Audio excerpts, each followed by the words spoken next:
Hi, I'm Marian. Welcome to Thrive Gluten Free, where I'm all about showing you how easy it is to cook simple and delicious gluten-free meals. Today, I'm going to show you how to make my paleo shrimp lo mein. And what we're going to use instead of rice noodles are zucchini. They are low calorie, high in vitamin C, and they actually taste a lot like pasta, which is pretty cool.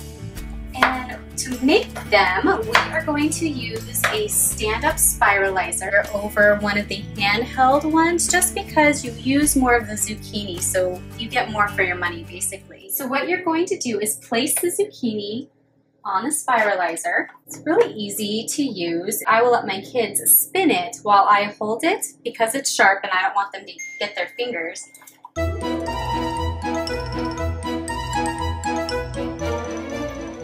Alright, so I have made the zucchini noodles, and this is what zucchini spiralized looks like.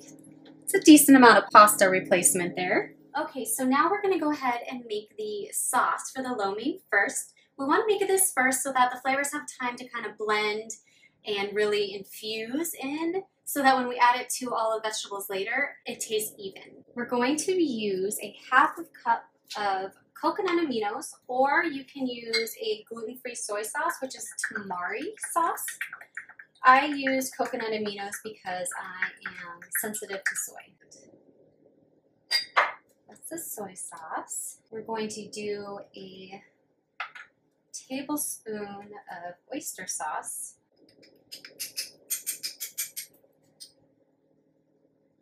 There we go. And a teaspoon of honey. I'm going to eyeball it. And then we're going to chop and mince the ginger and garlic.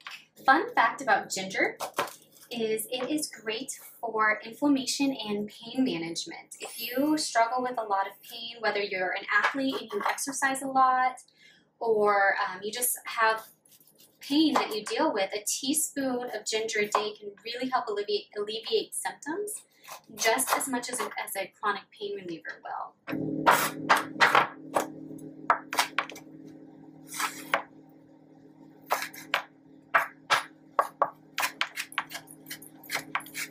And now we're going to chop garlic. Garlic is great because it has antiviral and antibacterial properties. And so if you're struggling with a weak immune system, incorporating garlic regularly is going to help keep your immune system strong so you're not getting sick at every time you're exposed to a bug.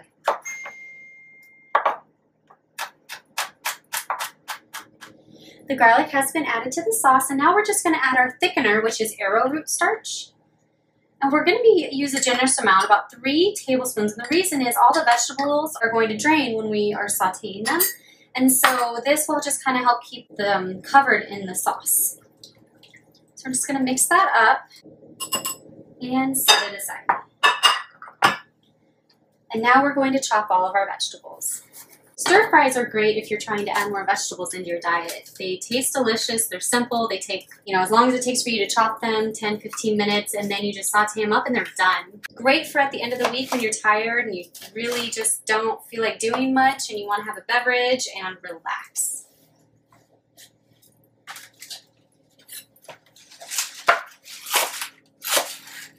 These are green onions. We're just going to thinly slice them.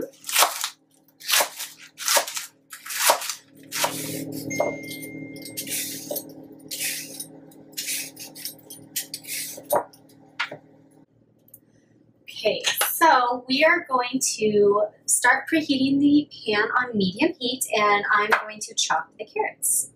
We're just going to thinly slice them.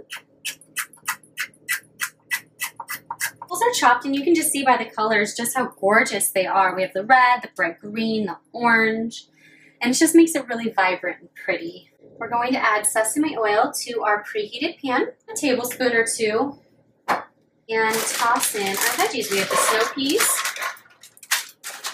and the carrots.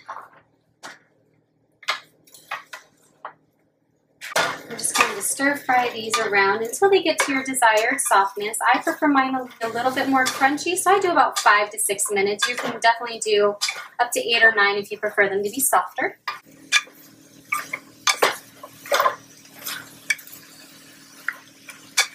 frying for about 3 minutes. The color is starting to really get vibrant. It smells amazing.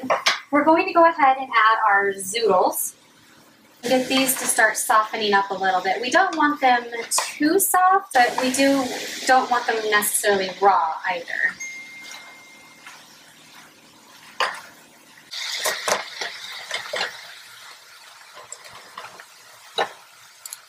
The zoodles are starting to really soften up. They would be what we would call al dente if we were cooking pasta. So we're going to go ahead and add our shrimp and the sauce. Give it another little stir, get that arrowroot starch stirred in. We're going to mix it all together and then let it cook for just another couple minutes, just enough to warm up the shrimp. I used pre-cooked shrimp because it is faster. And it just makes this meal less than 20 minutes with chopping and stir frying, which is great. You know, the faster the meal, the better, right? And for serving, I like to use my tongs. It's a little easier than a spoon. The zoodles are soft, the shrimp is warm, the vegetables are vibrant, the sauce is thoroughly mixed in. It just smells amazing. And dinner is done. Thank you so much for watching today. If you like this recipe, you can find it on my website, www.roadtoliving.com. You can also follow me on Facebook, Twitter, and Instagram. All my information is also on my website. Thank you so much for watching. Have a great day.